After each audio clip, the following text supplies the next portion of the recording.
덴마크의 영웅이었던 이 그룬트비 목사님이 계십니다. 이 그룬트비 목사님은 이 덴마크가 그 당시에 자원도 없고 땅이 돌짝밭, 그야말로 항구지였죠. 그 덴마크 나라를 살리기 위해서 한 가지 슬로건을 내밉니다. 하나님을 사랑하자, 나라를 사랑하자, 그리고 이 땅을 사랑하자.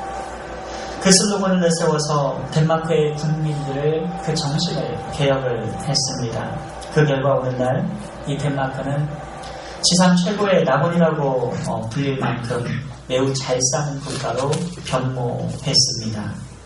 또한 그런 국가에 관해서 매우 강한 역사의식을 지녔는데 지금도 덴마크 청년들은 호화로운 그런 연회 파티에 참석할 때마다 아주 맛이 없는 까만 이 보리빵과 냉수를 먼저 시음을 하고 그 다음에 파티에 참석을 한다고 합니다. 그들이 이 같은 문화는 선조들이 한때 굶주렸던 그 고생했던 옛 과거를 결코 우리가 잊지 않겠다라는 그러한 믿음의 다짐입니다. 왜냐하면 역사의식이 없이 과거의 고생을 쉽게 잊는 백성은 과거보다 더욱 심각한 고난을 당할 수밖에 없다는 것을 그들은 알기 때문입니다. 오늘 본문 신명기 32장 7절 말씀에 보게 되면 옛날을 기억하라, 역대 연대를 생각하라, 네 아버지에게 물으라, 그가 네게 설명할 것이요 내 어른들에게 물으라, 그들이 네게 말하리로다, 이렇게 말씀했습니다. 이것은 하나님께서 이스라엘에게 선조들이 출애굽의 광야 생활과 그리고 가나안 땅을 정복할 때 고생했던 그 모든 일들을 잊지 말고 하나님의 그들을 어떻게 도우셨고 어떻게 이끄셨는가를 반드시 기억하라는 그러한 믿음의 교훈이자 명령을 말합니다. 따라서 이 시간 우리는 6.25 발발 67년이 지난 지금 시점에서 이 대한민국을 지켜주신 그 하나님의 은혜, 우리나라를 이끄시는 그 하나님의 주권적인 그러한 섭리를 깨닫고 하나님 앞에 감사함으로 예배를 드려야 하겠습니다. 우리나라는 인류 역사상 보기 드물게 가장 처참한 6.25의 동란을 겪었습니다. 그리고 67년이라는 세월이 지났는데 그래서 이제 요즘 젊은 세대는 6.25의 고난과 그리고 교훈을 거의 잊고 살 때가 많습니다. 심지어 6.25 전쟁이 남침인지 북침인지 제대로 인지하지 못하는 학생들도 의외로 많습니다. 하지만 6.25 전쟁을 체험한 분들은 국가 분단에 대한 분명한 역사의식을 지니고 있습니다. 그 끔찍했던 전쟁의 기억과 가슴 아픈 상처를 지니고 평생을 살아오신 분들이 얼마든지 우리 주변에 있습니다. 이런 점에서 우리는 6.25의 교훈을 결코 잊지 말아야 합니다. 다시는 6.25 전쟁과 같은 끔찍한 참변이 이 나라에 있어서는 아니 될 것입니다. 우리보다 더 작은 인구와 땅을 지닌 그 유대인들은 국가에 대한 분명한 역사의식을 지니고 삶을 살아갑니다. 그래서인지 그들은 나라를 잃고 수천 년 동안 방랑했음에도 불구하고 여전히 모국어인 히브리어를 잊지 않고 국가를 향한 애국심과 책임의식을 가지고 살아갑니다. 그로 인해서 어느 나라도 무시할 수 없는 강력한 민족으로 유대인들은 인정을 받습니다. 그러므로 이 시간 우리는 하나님의 말씀을 통해서 그리스도인으로서 분명한 역사의식과 함께 사명을 각인하는 귀한 하나님의 은혜가 있기를 축원을 드립니다. 그렇다면 6.25의 교훈은 과연 무엇인가? 첫째로 공산주의의 거짓과 그 잔인성을 우리는 결코 잊지 말아야 합니다. 예방주사를 맞은 지 오래가 되면 그 약효가 사라지게 되어 있습니다. 자칫하면 우리의 역사의식도 마찬가지가 됩니다. 역사를 교육하지 않으면 사람도 그 의식이 불분명해집니다. 6.25를 경험한 분들은 전쟁의 고통과 동시에 공산주의의 거짓을 생생하게 기억하고 있습니다. 그래서 요즘 전쟁을 경험하지 않은 청년들이 북한을 찬양하거나 친북 성향의 정치 의식을 지닌 것에 대해 상당한 반감을 가질 수밖에 없습니다. 특히나 오늘날 전 세계적으로 공산주의는 그렇게 환영받지를 못합니다. 왜냐하면 그 이데올로기는 좋지만 현실과 부합하지 않는 이상주의가 바로 공산주의이기 때문에 그렇습니다. 공산주의는 먼저 인간이 죄인이라는 사실을 완전히 망각한 이론입니다. 게다가 특정한 소수에게 절대 권력을 쥐어주는 체제임을 대부분의 사람들이 알게 되었습니다. 따라서 공산주의를 찬양하는 것은 기독교 신앙적으로도 현실적인 정치와 경제 개념으로도 결코 인정받을 수 없는 체계임을 알아야 합니다. 그렇다면 공산주의의 어떤 점이 허구적일까, 거짓일까 우린 생각해 봐야 됩니다. 첫 번째로 공산주의를 받아들인 나라는, 국가들은 예외 없이 전부 다 망했습니다. 그리고 망해가고 있습니다. 공산주의는 재산의 사유를 부인하고 생산수단의 사회적 공유를 주장합니다. 그래서 그들은 자본주의의 붕괴를 외치고 계급투쟁에 따른 프롤레타리아, 즉 못 사는 사람들의 계급의 혁명을 통해서 동일한 노동과 동일한 분배를 외칩니다. 하지만 결론적으로 공산주의 종주국이었던 이 소련은 고르바초프 때의 붕괴가 되면서 자유민주주의 시장경제체제를 그대로 받아들입니다. 이것은 공산주의라는 이데올로기가 선을 가장한 악한 사상임을 분명하게 반영하는 것입니다. 소련뿐만 아니라 중국도 이 자유경제주의 시장체제를 받아들이게 된 것입니다. 창세기 3장 19절은 말씀합니다. 네가 흙으로 돌아갈 때까지 얼굴에 땀을 흘려야 먹을 것이니 네가 그것에서 취함을 입었습니다. 너는 흙이니 흙으로 돌아갈 것이니라. 그렇게 말씀하셨습니다. 이 말씀처럼 인간은 평생 수고해야 그 소산을 먹을 수가 있습니다. 이것은 인간이 노동을 통해 소산을 얻게 되는 것을 의미하는데, 그런데 죄로 인해 타락한 인간이 어떻게 똑같이 노동을 하고 똑같이 분배를 할 수가 있겠습니까? 그런 일은 결코 발생하지 않습니다. 그래서 소련이 망하고 중국도 자유주의 시장체제를 받아들이게 된 것입니다. 이미 공산주의의 경제 원칙이 무너진 것입니다. 예를 들어서 일반적으로 사람들은 모두 다 이 자기의 것을 소유하기를 원합니다. 그런데 공산주의 경제에는 노동자, 농민, 무산대중이 잘 사는 나라가 되기 위해서 지식계급과 그리고 유산계급의 재산을 전부 빼앗아가지고 모든 사람들한테 골고루 배분해서 모두 한번 잘 살아보자 라는 주장입니다. 하지만 이것은 엄격하게 말해서 속임수이고 거짓말입니다. 내 것이 되지 않았는데 설령 그 누가 열심히 노력하고 창의적으로 일할 사람이 누가 있겠으며, 또한 자원은 이미 한정되어 있는데 어떻게 계속 황금알을 낳는 것처럼 경제를 계속 똑같은 분배로 인해서 사람들에게 경제를 분배하며 운용할 수가 있겠습니까? 노력하지 않아도 잘 사는데 누가 땀을 흘려가면서 책임 있는 삶을 살 수가 있겠습니까? 그러므로 공산주의 경제 이론은 완전한 허구이자 거짓입니다. 선을 가장한 아주 악한 사탄적인 이론이 공산주의 이론인 것입니다. 둘째로 공산주의는 아주 잔인한 그러한 테러를 동반하는 그러한 폭력성 있는 체제임을 알아야 합니다. 공산주의는 영혼의 존재를 인정하지를 않습니다. 그 기원이 유물론에서 시작합니다. 유물론은 온 우주 만물의 근본 실제가 정신이나 인간의 어떤 관념, 영혼이 아니라 물질이나 자연이라고 주장하는 그러한 이론입니다. 유물론은 인간의 영혼을 비롯한 모든 정신현상이 물질의 작용에 의해서 산출된 산물이다, 이렇게 말합니다. 이런 유물론에는 전형적으로 두 가지의 유물론이 있는데, 첫 번째는 기계적인 유물론, 두 번째는 역사적인 유물론입니다. 먼저 이 기계적인 유물론은 모든 우주 만물의 현상을 유물과의 인과관계에서 찾습니다. 그래서 기계적 유물론을 가리켜서 우리는 관념적 유물론이다, 이렇게 말을 합니다. 그러나 이 역사적인 유물론은 이 우주 만물과 유물의 관계를 역사적인 과정에서 그 합당성, 그 정당성을 변증하려고 노력하는 그러한 이론입니다. 그래서 역사적 유물론은 학자들이 변증법적 유물론이다, 이렇게 말합니다.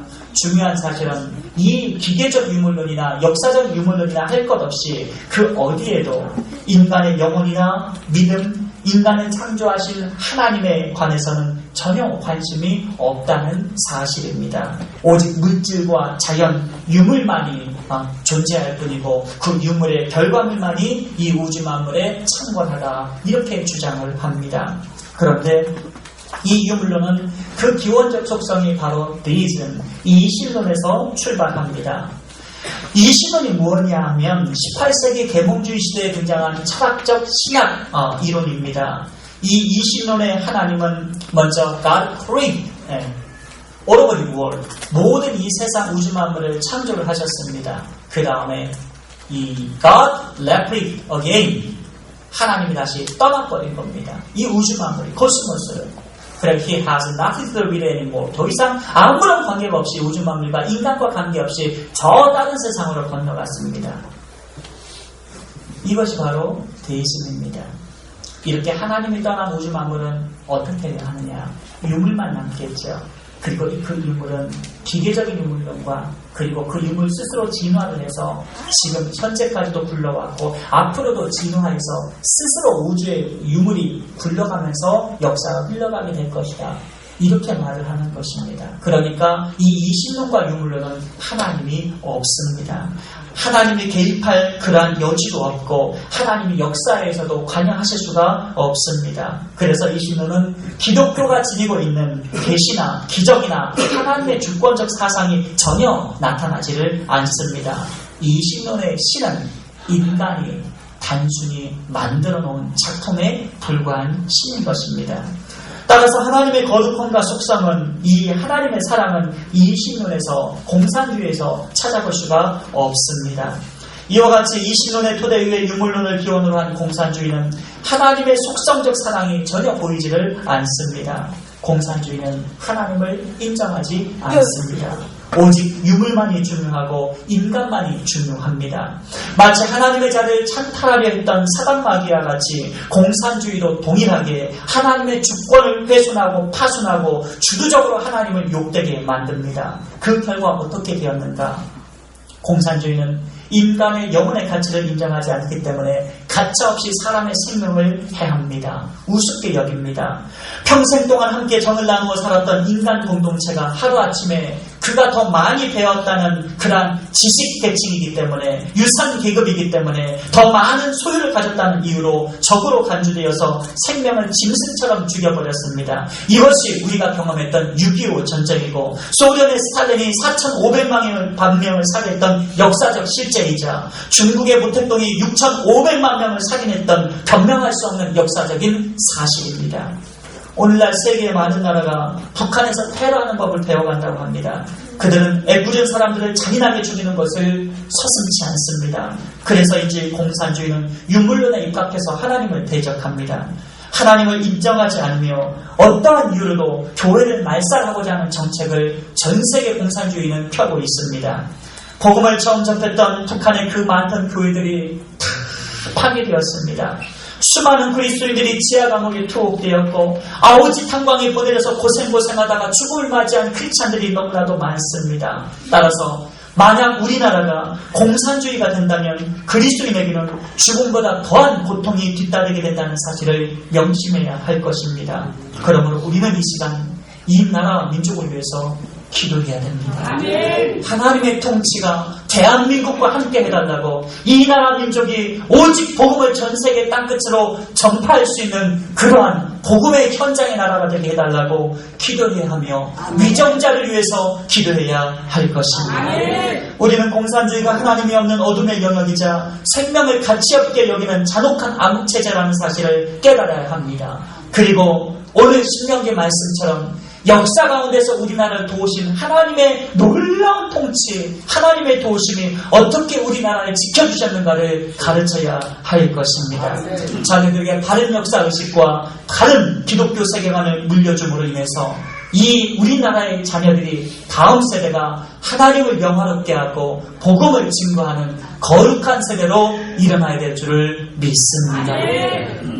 두 번째로 죄에는 징계와 심판이 있음을 기억해야 합니다.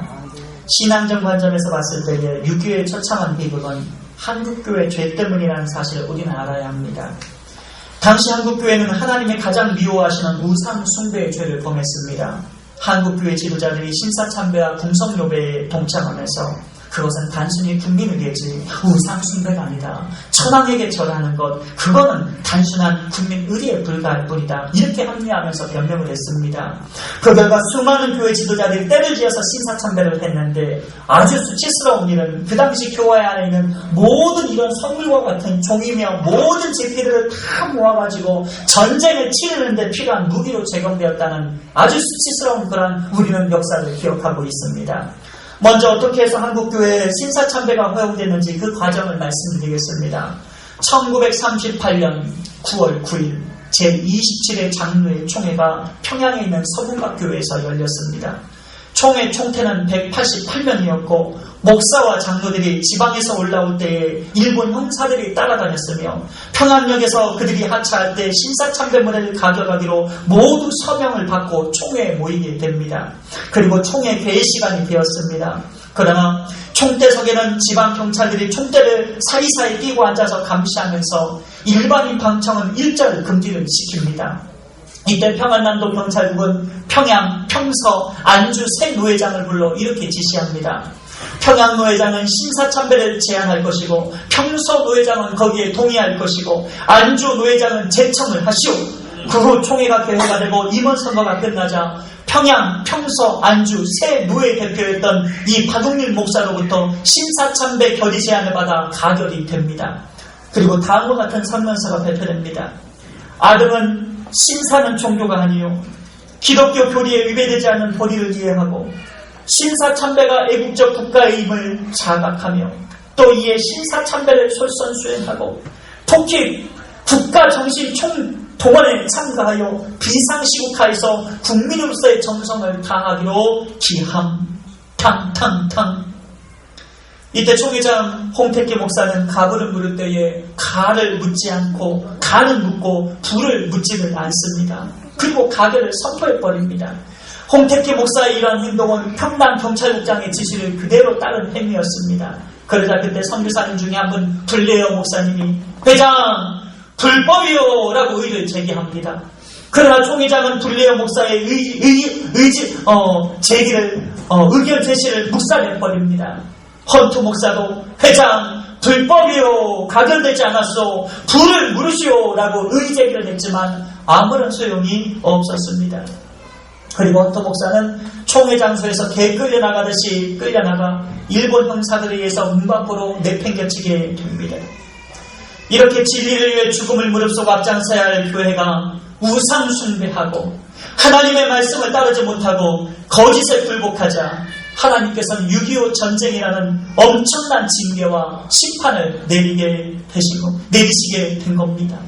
역사적으로 보면 하나님은 택한 백성이 죄를 지을 때마다 징계와 심판으로 죄 지은 사실을 깨닫게 만드셨습니다. 모세오경 속에서도 역사기 시대 속에서도 선지자 시대 속에서도 변함없이 하나님의 방법은 동일했습니다. 히브리서 12장 5절과 6절 말씀에 아들아 주의 징계하심을 경히 여기지 말며 그에게 꾸지람을 받을 때에 낙심하지 말라. 주께서 그 사랑하신 자를 징계하시고 그의 받으시는 아들마다 채찍질 하심이니라 하였느니라. 그러므로 우리는 끝까지 하나님의 말씀을 붙들고 의와 진리를 따라 말씀에 순종하며 오직 하나님만을 기쁘시게 하는 하나님께 영광을 누리는 예일교인이 되어야 하겠습니다.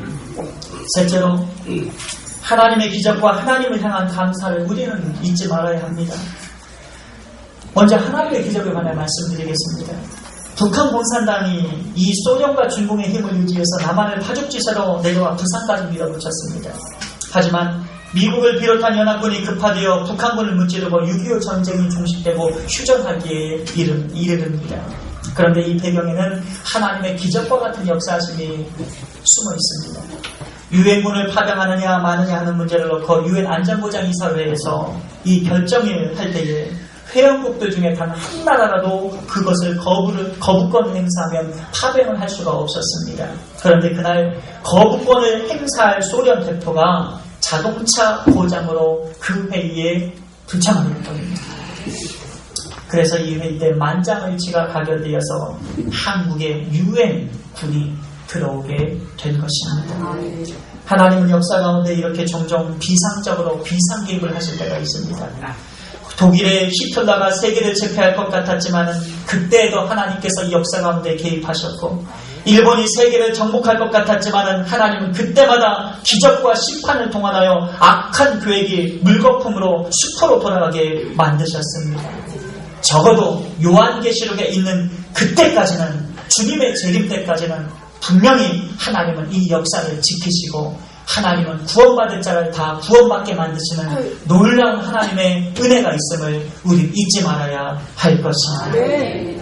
지금 우리 아버지 하나님은 지금도 세계 역사를 주관하고 계시고 국가의 흥망성쇠를 좌우하고 계시며 하나님의 작정과 섭리로 모든 것을 우주 만물을 정확하게 통치하시고 이끌어 가시는 전지전능하신 하나님이심을 우리는 믿어야 합니다.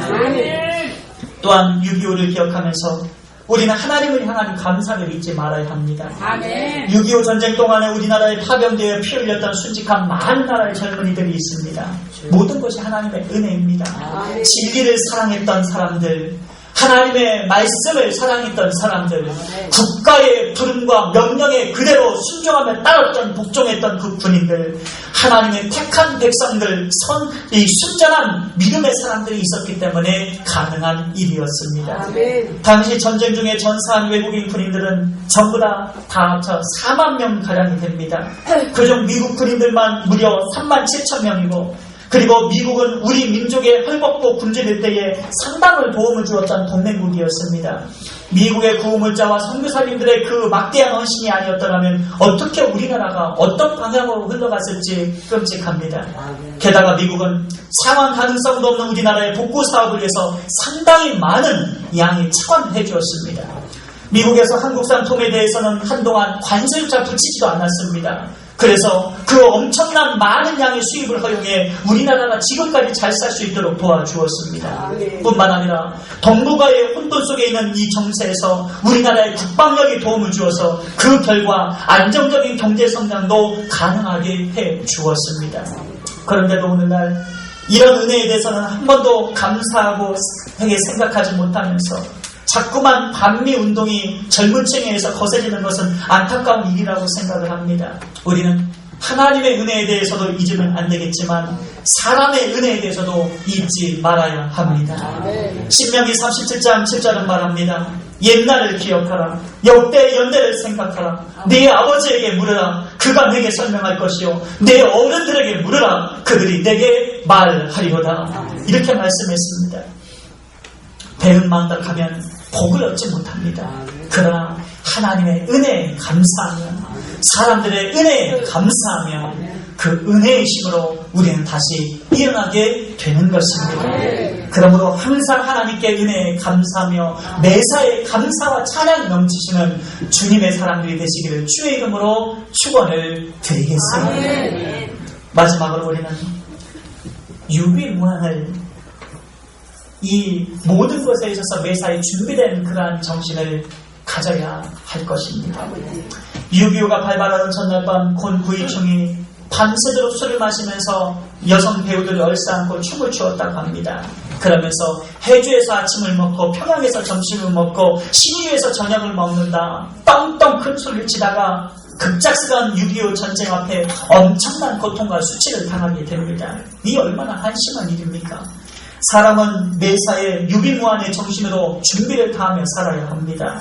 요셉처럼 7년 환란을 기다리면서 7년 동안 차곡차곡 곡식을 모아서 앞으로 있을지 모르는 환란을 준비할 수 있는 유비무환의 그러한 정신과 그러한 삶의 자세를 가져야만 합니다.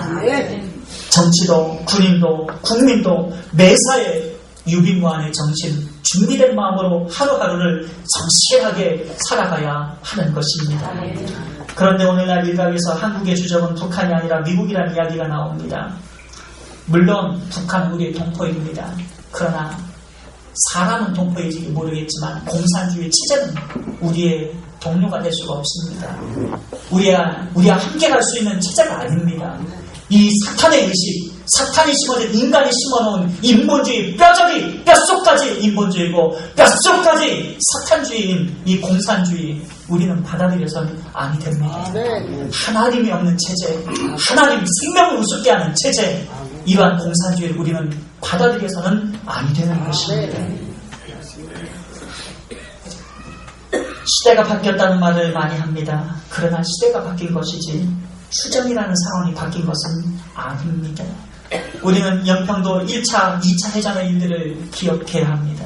엊그제 1996년 6월 제1차 연평해전에 참전했던 참전용사가 생활고에 찌달려서 1,800원짜리 콜라를 훔쳐다 발언하다가 붙잡힌 사연을 들으셨을 것입니다. 조 씨는 연평해전에서 당시 겨드랑이에 폭탄, 편판을 맞아서 20여 차례의 수술을 받고 그 부상 후유증을 안고 하루 두세 차례 극심한 통증에 시달리다가 상위 군인으로 의가사제대를 했습니다. 비록 자신의 실수로 투기꾼에게 속아서 비참한 삶을 연명할지라도 그러나 우리는 나라를 위해서 목숨을 바치는 군인들, 순직 공병들에 대해서 깊은 존경심과 사랑과 그리고 후원을 내비쳐야 할 것입니다. 생각해보면 6.25 전쟁은 수많은 생명을 앗아갔습니다.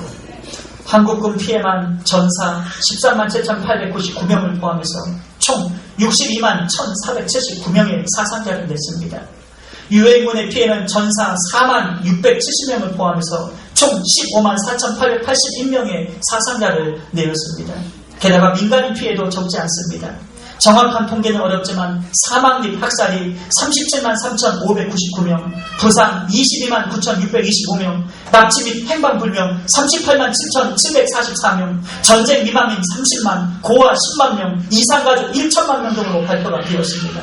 대략 통계를 보면 6.25 전쟁을 통해서 사상과 상실로 고통받는 사람들이 216만 여 명이고 이산가족까지 합하면 약 1,200만 명이 전쟁의 고통에 처하게 되었습니다. 통계에 포함되지 않은 사람들까지 합하면 약 1,500만 명의 사람들이 전쟁의 피해를 입게 된 것입니다. 어쨌든 6.25 전쟁은 인간의 모든 정신적, 문화적, 사회적 가치를 다 파괴시켰습니다. 살아있는 모든 생명체를 죽이고 지금 우리가 잊지 말아야 할 사실은 우리 민족 비록 휴전 중이기는 하지만 여전히 67년 전처럼 전쟁이 종식되지는 않았다는 사실입니다. 지금도 우리나라와 북한은 38선을 기준으로 대치하고 있습니다. 그리고 하나님을 대적하는 공산주의는 아직까지도 현재까지도 우리의 눈앞에 놓여 있습니다. 그러므로 우리는 기도해야 됩니다. 아멘. 저 동포가 하루속히 복음을 받아들이고 아멘. 공산주의가 아니라 마음껏 하나님을 믿으며 하나님을 예배하고 찬양할 수 있는 나라가 되게 되도록 우리 통일을 위해서 기도해야 할 것입니다. 아멘. 북한 선교를 위해서도 기도해야 할 것입니다. 아멘. 그들이 못 먹고 못 살아서 불쌍한 것이 아닙니다. 그들이 생명의 양식인 하나님의 말씀을 듣지 못하고 예수 그리스도를 믿지 못하는 영적으로 죽어있는 영적으로 시체인 그들의 모습을 보면서 가슴 아파하며 북한을 위해 기도하고 선교해야 할 것입니다. 전 이번에 러시아에 들어가서 러시아 3개의 도시를 하바주시부터 블라디보스토크까지 3개의 도시를 들고 특별히 북한 선교를 위해서 함께 기도하고 함께 사역제를 경험하고 돌아오게 됩니다. 이 나라의 민족을 위해 기도해 주십시오. 대한민국을 위해서 기도해 주시고 북한을 위해서 기도해 주시고 하루속히 복음화가 되어서 하나님의 사람들이 일어날 수 있도록 기도해야 될 줄 믿습니다. 여전히 이 땅에는 그럼에도 불구하고 하나님의 사람들이 많이 있습니다. 소돔과 고모라에 의인 10명이 없어서 망했지만은 그러나 아직도 우리나라 이 땅에 기도하는 분들이 많이 있습니다. 우리 예일교회만 해도 기도하는 분들이 있습니다. 기도하는 분들이 북한을 위해 기도하고 나라를 위해 기도할 때에 반드시 하나님께서 하나님의 방법으로 통일을 일으키시고 택한 백성을 구원하실 줄을 믿습니다. 오직 소망은 우리 하나님 뿐입니다. 기도하십니다. 하나님, 이 나라 민족을 사랑해 주셔서 감사합니다. 그냥 내버려 두셨다면 이 남한 땅도 공산화가 되고 하나님을 예배할 수 없는 그런 삭막한 사막과 같은 그러한 나라가 되었을 테인데, 우리 한 민족 이 민족을 사랑해 주셔서 하나님 이렇게 하나님 구원의 자유를 주시고 민족의 자유를 주시고 마음껏 선교할 수 있는 선교 한국으로 세워주신 데를 감사를 드립니다. 이 대한민국 불쌍히 여겨주셔서 긍휼히 여겨주셔서 이 나라 민족을 통해서 북한이 통일되고 전 세계 5대양 국제주까지 복음이 증거되는 귀한 복음의 역사가 일어나게 하여 주시옵소서. 그리고 우리가 결코 역사를 잊어버리지 않게 하시고 반드시 하나님 기억하여서 하나님을 영화롭게 하고 어떠한 상황 속에서도 의와 진리와 말씀을 따르는 하나님의 백성이 다 되게 하여 주시옵소서. 감사드리며 예수님의 거룩하신 이름으로 기도드리옵나이다. 아멘.